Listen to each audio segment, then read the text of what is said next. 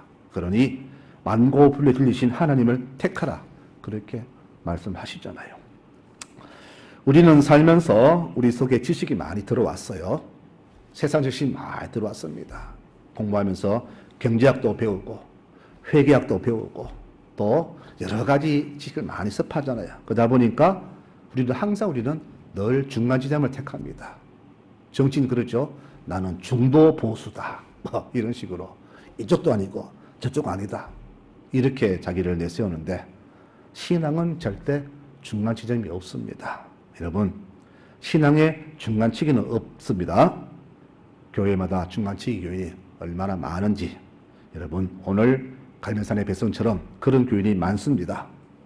이 모습이 제일 부끄러운 모습이죠.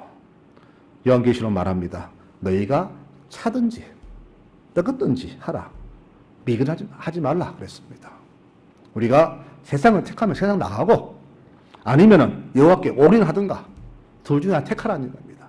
이 중간에서 왔다 갔다 하면서 물 흐리지 말고 언론을 선택하라. 그렇게 성경은 누차 우리에게 주장합니다. 여러분 여호와냐 바알이냐 이 문제는 예전부터 있었던 일입니다. 여호수아가 강을 건너서 정복전쟁할 때 한 말이 있죠. 너희는 하나님 섬길지 저 강 건너 백성이 섬기는 손을 섬길지 오늘 선택해라. 나와 내 집은 오직 여호와를 섬기겠노라. 이때 백성들이 이렇게 화답합니다. 다른 신요 말도 안 됩니다. 우리는 오직 여호와만 섬기겠습니다. 이렇게 결단했거든요. 그로부터 몇백 년 지났습니다. 그런데 그 백성, 후손들의 백성은 어떻게 했습니까? 그들은 한마디도 하지 않았습니다. 이게 그들의 모습이었고 그러면 21세기 지금 우리들에게 이 신앙 결단하려면 우리는 여러분들은 어떻게 결단하시렵니까? 아닙니다. 우리는 여호와만 섬기겠습니다. 그 다음에 백성들은 침묵했습니다. 그 다음 순서는 뭘까요? 아예 우리는 좌로 가는 모습이 아닐까. 여러분 그때와 지금 신앙 여건 얼마나 좋습니까? 근데 우리의 신앙은 오히려 더 퇴보했잖아요. 퇴보하고 있잖아요. 물질이 풍요할수록 인간의 마음은 더 빈궁해지고 악해지고 행복 또한 낮아진다는 그런 결과가 나왔습니다. 우리는 복 받으면은 하나님 더 잘 믿고 더 행복한 삶을 살 거라 생각했는데 오히려 우리 삶에서 행복지수, 신앙지수는 더 낮아졌잖아요. 이제서 제가 깨달은 것은 육신의 풍요가 결코 복이 아니구나. 오히려 내 영을 더 빈궁하게 하는 그런 잘못된 것이구나 함을 깨닫습니다.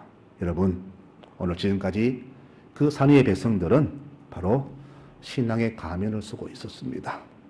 낮에는 바알을 섬겼고 밤에는 여호와를 섬겼습니다. 이해는 됩니다. 먹고 살기 위해서 저는 이해할 수 있습니다. 뭐 다 같은 인간이니까. 그리고 잠시만 견디면 된다는 그런 그들의 어떤 이중적 플레이가 그렇게 했을지 모르죠.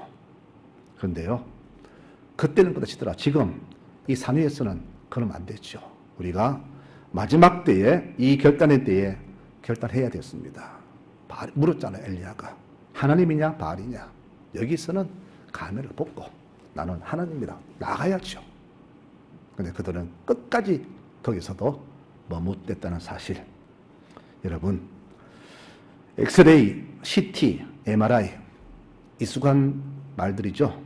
우리의 내면을 보여주는 그런 의료기기들입니다. 이것들이 우리 오장육부는 다 보여줍니다. 뼈에 금이 가고 창자에 뭐가 생기고 다 보여주잖아요. 그런데 그들이 못 보는 게 있죠. 우리의 마음은 못 보잖아요. 우리 마음은 누가 봅니까? 하나님 보시잖아요. 신앙인은 세상처럼 속을 볼 수 있는 MRI에 의지하는 사람이 아니라 마음까지 능히 보시는 하나님을 두려워해야 됩니다. 여러분, 이게 진짜 신앙입니다. 여러분, 이런 신앙이 우리에게 없다는 거예요. 여러분, 어떡할래? 선택해라. 오늘 이렇게 질문 묻고 있습니다. 여러분, 기회는 항상 있지 않더라고요. 어쩌면은 회개할 기회도 없이 언제 우리를 데려갔을지도 모르는 이 어두운 시기에 살고 있습니다. 오늘 주님께서 묻습니다. 송달제교 교우들은 어디를 택할 것이냐? 여호와냐? 바알이냐? 여러분은 이 질문에 정직하게 대답해야 합니다. 바른 선택과 바른 고백이 이후에 우리 인생을 좌우합니다. 그동안 해왔던 가면의 인생을 벗어버리고 제대로 된 공의로운 정의로운 신앙인들로 변화하시는 여러분들이 되었으면 참 좋겠습니다. 사람은 속일지 모르나 하나님은 못 속입니다. 여러분, 하나님을 두려워해야 됩니다. 주 앞에서 가면을 벗고 내 자신의 진면목을 드러내는 것이 지혜로운 자들입니다. 남들 어떻게 볼까 생각할까? 여러분, 거기에 우리는 신경 쓸 틈이 없습니다. 주 앞에서 내가 어떤 모습으로 비춰질 것인가를 제대로 우리가 깨닫고 바로 서야 됩니다. 온 지구가 지금 몸살 앓고 있습니다. 왜 그럴까요? 인간의 탐욕의 결과입니다.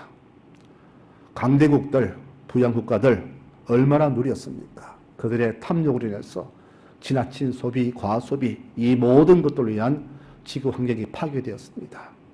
반면에 수탈당하고 힘들게 사는 제3세계 국가들은 누리도 못한 채 이들의 그 탐욕 결과를 고스란히 그대로 받고 있잖아요. 여러분, 우리는 이것을 기억해야 됩니다. 나의 탐욕스러운 모습과 이 부주의한 모습이 나도 힘들고 더불어서 연약한 이웃들에게도 큰 영향을 미침을 우리는 기억해야 될 겁니다. 그래서 우리 어떻게 됩니까? 믿음으로 진정 주 앞에서 올바로 서는 모습을 우리는 주 앞에서 보여드려야 할 겁니다.